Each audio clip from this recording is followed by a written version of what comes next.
Pada sore 6 April 2001, warga di sebuah gedung apartemen di distrik Yongpu, Shanghai gempar.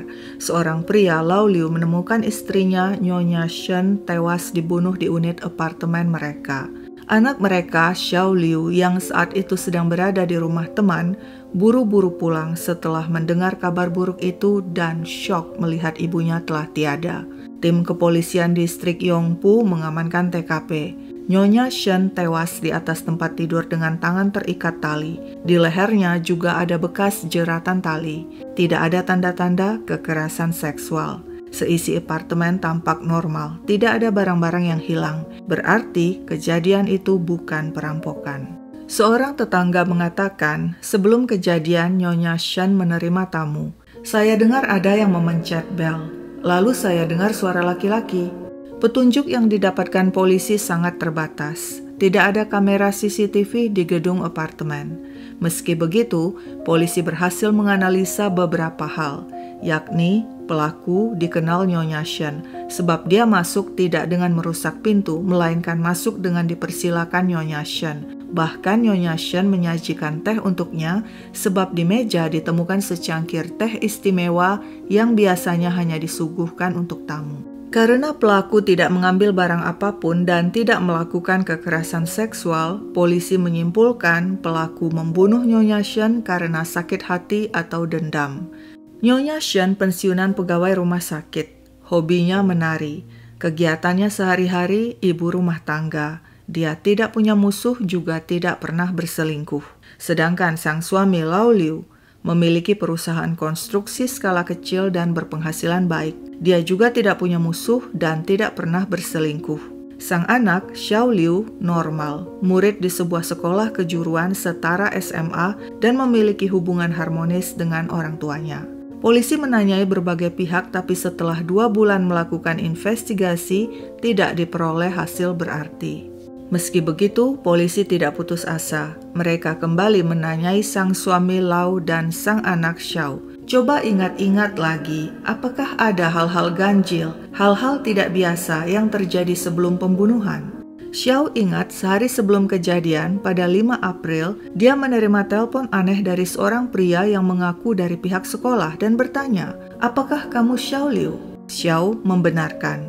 Pria itu bertanya lagi, "Apakah ayahmu ada di rumah?" Xiao menjawab, "Ayahku tidak ada di rumah. Apakah bapak mau nomor ponsel ayahku?" Si pria menjawab, "Tidak, saya punya nomor ponsel ayahmu." "Baiklah, kalau begitu saya akan langsung menelpon ayahmu." Namun ketika kemudian Xiao menanyakan apakah sang ayah menerima telepon dari pihak sekolah, sang ayah menjawab tidak. Berdasarkan keterangan Xiao, polisi kemudian melacak sumber telepon misterius itu. Dan ternyata panggilan telepon itu berasal dari sebuah telepon umum. Sungguh aneh, mengapa pihak sekolah menelpon murid dari telepon umum? Mengapa bukan dari gedung sekolah? Ketika polisi menanyai pihak sekolah, mereka mengatakan tidak pernah menelpon Xiao dan keluarga. Polisi bertanya-tanya dari mana si penelpon misterius tahu nama dan nomor telepon Xiao. Apakah si penelpon orang yang dikenal Xiao? Tapi menurut Xiao, dia tidak mengenali suara si penelpon. Polisi menduga si pria misterius sengaja menelpon untuk mencari tahu terlebih dulu keadaan keluarga Xiao sebelum kemudian datang ke apartemen dan membunuh sang ibu Nyonya Shen. Polisi menduga si pelaku mengetahui data dan nomor telepon Xiao dari berkas-berkas di sekolah. Polisi pun menanyai guru Xiao. Sang guru mengatakan semua berkas data murid disimpan di dalam laci yang selalu terkunci. Saya tidak pernah menunjukkan data-data murid pada siapapun. Karena curiga pada si guru, polisi mengecek alibinya yang ternyata solid, sehingga polisi menyimpulkan si guru tidak terlibat. Penyidikan pun terhenti karena menemui jalan buntu. Bulan demi bulan berlalu, tidak terasa setahun lewat sudah. Sejak pembunuhan Nyonya Shen, hubungan Lau dan sang anak Xiao memburuk. Mereka saling curiga satu sama lain. Meskipun saat kejadian Xiao punya alibi kuat sebab dia berada di rumah temannya, sang ayah Lau curiga sebab hari itu Xiao mengambil ponsel ibunya, padahal selama ini Xiao tidak pernah melakukan hal itu. "Kenapa kau ambil ponsel ibumu pada hari kejadian?" tanya Lau curiga pada anaknya. "Hari itu kan aku main ke rumah teman. Aku sengaja membawa ponsel ibu untuk pamer ke temanku itu." jawab Xiao membela diri. Sebaliknya, Xiao juga curiga pada ayahnya sebab pada hari kejadian, ayahnya pulang kerja pukul 3 sore dan menemukan sang ibu tewas di apartemen mereka. Padahal biasanya sang ayah tidak pernah pulang sore, selalu pulang malam. Mengapa mendadak hari itu pulang lebih awal? Jangan-jangan ayahnya lah si pembunuh. Dan yang membuat Xiao bertambah geram, setahun setelah sang ibu tewas, sang ayah kawin lagi. Xiao benar-benar curiga pada ayahnya. Sebenarnya polisi juga sempat mencurigai Lau karena tak biasanya pada hari kejadian pria itu pulang lebih cepat. Namun setelah mengecek Lau pulang lebih cepat karena ada urusan di bank, polisi tidak curiga lagi. Terlebih rekan bisnis Lau serta penjaga keamanan gedung apartemen juga menguatkan Lau tidak mungkin sempat melakukan pembunuhan. Demikianlah pembunuhan Nyonya Shen tetap tidak terpecahkan. Hingga 1 Juli 2002, kurang lebih setahun setelah terbunuhnya Nyonya Shen, polisi kembali mendapatkan laporan, lagi-lagi tentang kasus pembunuhan. Seorang ibu melaporkan putrinya Cao Jing dibunuh di rumah. Saat memeriksa TKP, polisi menemukan Cao tewas di atas tempat tidur, lehernya dijerat oleh tali. TKP bersih dan rapi, tidak ada barang-barang yang hilang. Polisi menduga pelaku tampaknya ingin memperkos Cao, namun batal karena Cao sedang datang bulan. Sepertinya Cao mengenal si pelaku dan membukakan pintu untuknya sebab tidak ada tanda-tanda kerusakan di pintu. Kepada polisi, sang ibu menjelaskan kejadian sebelum pembunuhan. Saya sedang bersiap-siap akan ke rumah sakit menjenguk kakeknya Cao yang sedang dirawat. Tiba-tiba menurut sang ibu ada telepon masuk dari seorang pria. Cao Qing ada? Tanyanya. Oh, Cao Qing sedang sekolah, sebentar lagi pulang, jawab sang ibu. Sang ibu yang suka ngobrol dan agak ember kemudian membeberkan ke si penelpon sebentar lagi dia akan ke rumah sakit menjenguk kakek Cao yang sedang dirawat. Nah, sepulang dari rumah sakit itulah, sang ibu menemukan Cao telah tewas di rumah dengan leher dijerat tali. Sang ibu sangat menyesal. Dia seharusnya tidak mengatakan apapun kepada si penelpon misterius yang kemungkinan adalah pelaku pembunuhan yang ingin memastikan Cao Qing sendirian di rumah sepulang sekolah.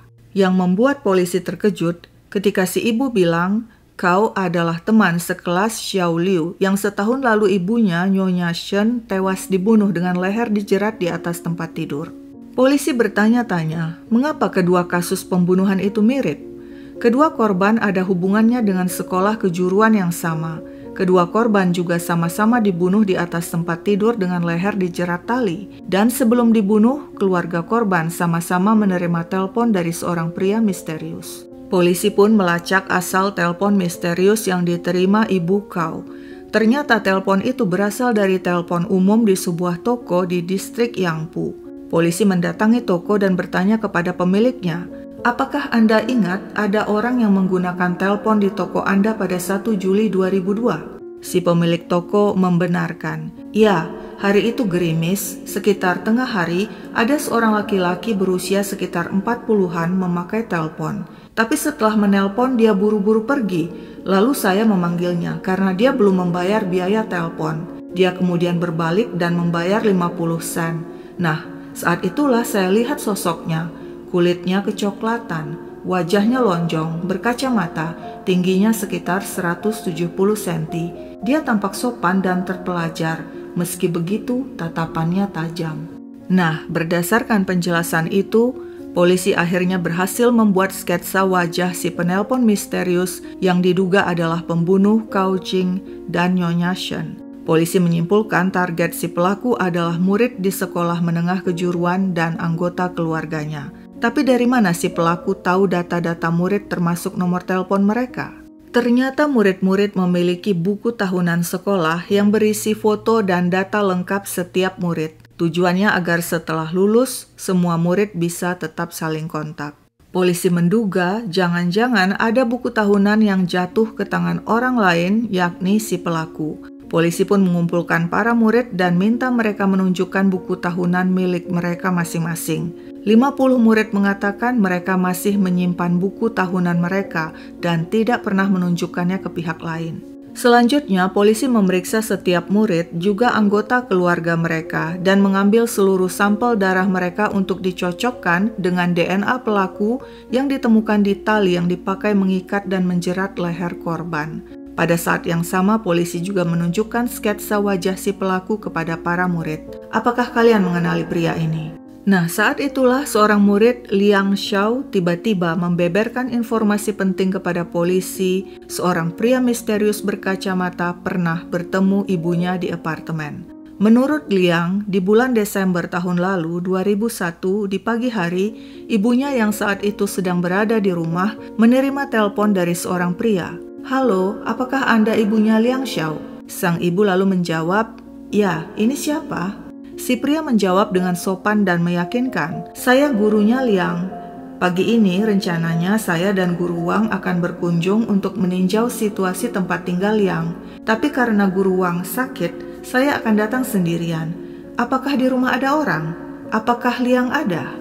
Begitu sang ibu mendengar guru anaknya akan datang berkunjung, tanpa pikir panjang dia menjawab, "Pak Guru datang saja sekarang. Kamu tahu kan alamat rumah kami?" Pria itu berkata, "Baiklah, saya akan segera datang. Saya tahu alamatnya."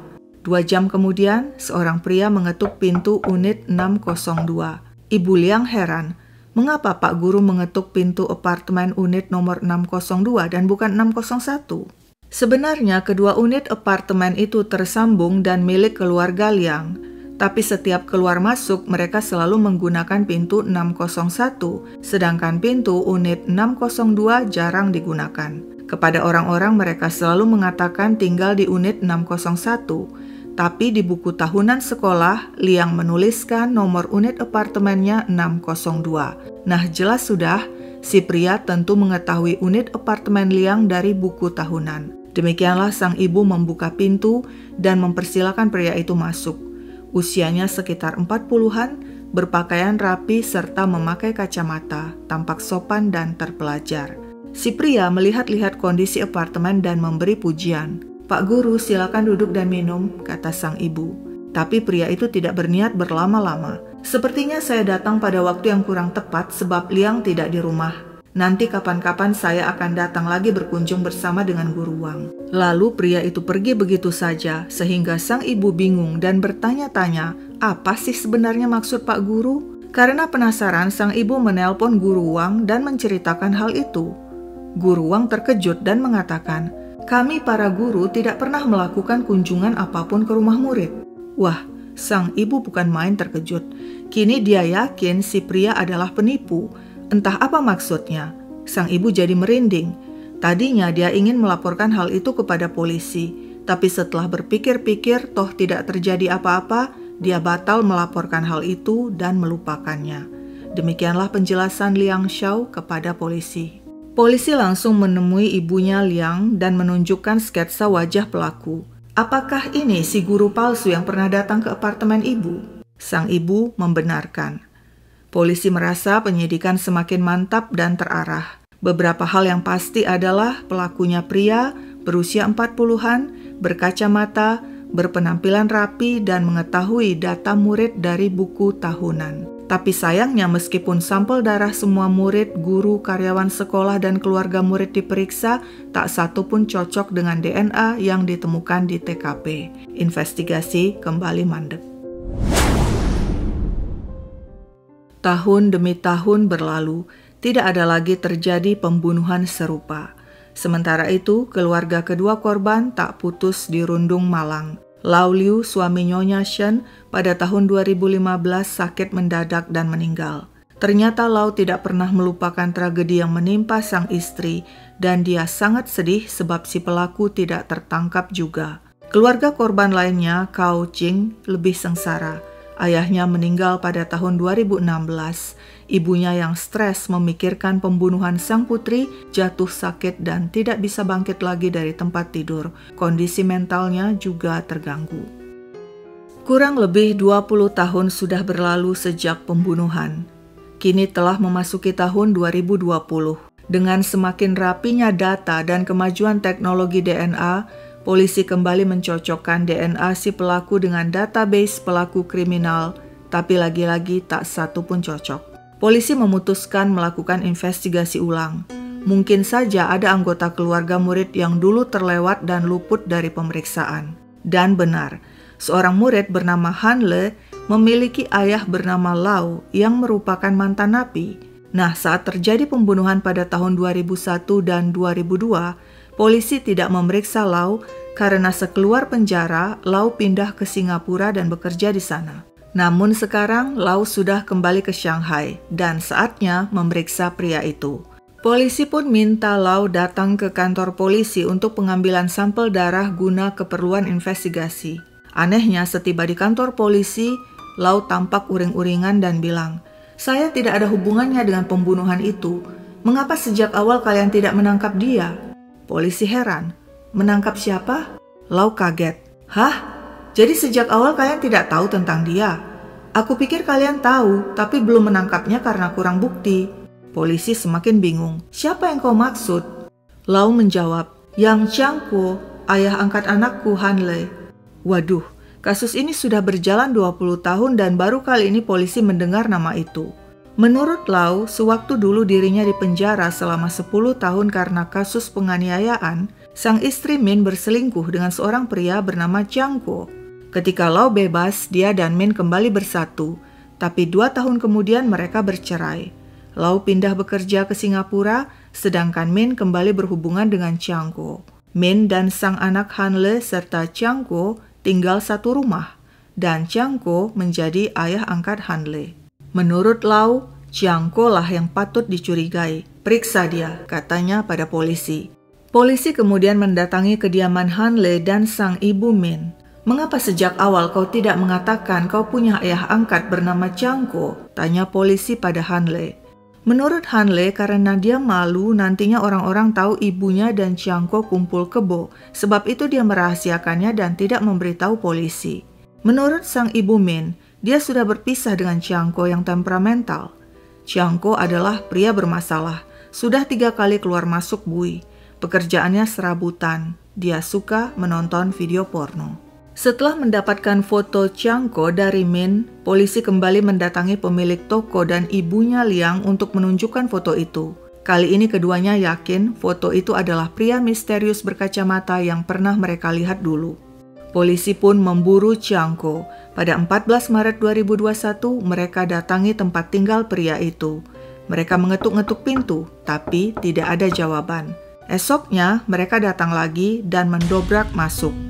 Dan apa yang mereka temukan? Chiang Kuo tewas di atas tempat tidur dengan pergelangan tangan terluka parah. Seluruh rangkaian kejadian ini begitu aneh. Apakah Chiang Kuo bundir? Warga sekitar mengatakan mungkin saja Chiang Kuo bundir sebab dia sudah putus asa dan kesakitan sejak divonis hidupnya tidak akan lama lagi sebab menderita kanker lambung stadium 4. Namun polisi bertanya-tanya mengapa Chiang Kuo bundir bersamaan dengan saat dirinya dicari polisi. Apakah ini hanya sebuah kebetulan atau ada orang yang sengaja memberitahu Chiang Kuo dia sedang dicari polisi sehingga pria itu ketakutan dan memilih bundir? Ketika polisi menanyakan hal itu kepada Han Le dan sang ibu Min, mereka mengatakan tidak pernah berkomunikasi dengan Chiang Kuo. Sementara itu, untuk memastikan Chiang Kuo adalah pelaku pembunuhan Nyonya Shen dan Gao Jing, polisi mengambil sampel darahnya dan membandingkannya dengan DNA di TKP. Hasilnya cocok. Chiang Kuo terbukti pembunuh Nyonya Shen dan Gao Jing. Misteri selama 20 tahun akhirnya terpecahkan. Masalahnya sekarang, Chiang Kuo sudah meninggal dan tidak bisa diseret ke persidangan untuk mempertanggungjawabkan perbuatannya. Tapi polisi masih penasaran. Sebenarnya apa motif Chiang Kuo membunuh kedua korban? Hasil investigasi mengungkap fakta bahwa sejak tahun 2000, Min sakit dan tidak bisa melayani kebutuhan biologis Chiang Kuo. Chiang Kuo yang merasa harus menyalurkan nafsunya, diam-diam melihat buku tahunan sekolah milik Han Le, si anak angkat. Dia tertarik melihat foto salah satu murid, Xiao Liu, dan ingin memperkosnya. Namun ketika dia mendatangi apartemen, ternyata yang ada di rumah hanya sang ibu Nyonya Shen. Dia menyerang wanita itu kemudian mengikatnya. Tapi mungkin karena gugup atau marah karena Nyonya Shen melawan, akhirnya dia jerat leher wanita itu dengan tali lalu kabur. Setelah itu Chiang Kuo mencari korban berikutnya. Dia kembali meneliti foto-foto murid-murid di buku tahunan milik Hanle. Dia tertarik saat melihat foto Cao Qing. Setelah mencatat data-data Cao, dia pun mendatangi kediaman Cao dan berhasil masuk. Tapi karena Cao sedang datang bulan, dia batal memperkos, namun tetap membunuh Cao agar tidak ada saksi. Sangat disayangkan sikap Hanle yang menyembunyikan identitas ayah angkatnya karena alasan malu si ayah angkat kumpul kebo dengan ibunya. Jika tidak, maka sejak 20 tahun lalu, polisi bisa menangkap Jiang Ko si ayah angkat dan menyeretnya ke pengadilan untuk divonis sesuai kekejamannya menghilangkan nyawa 2 manusia. Sehubungan dengan Jiang Ko bundir, sebenarnya polisi juga bertanya-tanya, benarkah pria itu bundir atau ada orang yang sengaja membunuhnya?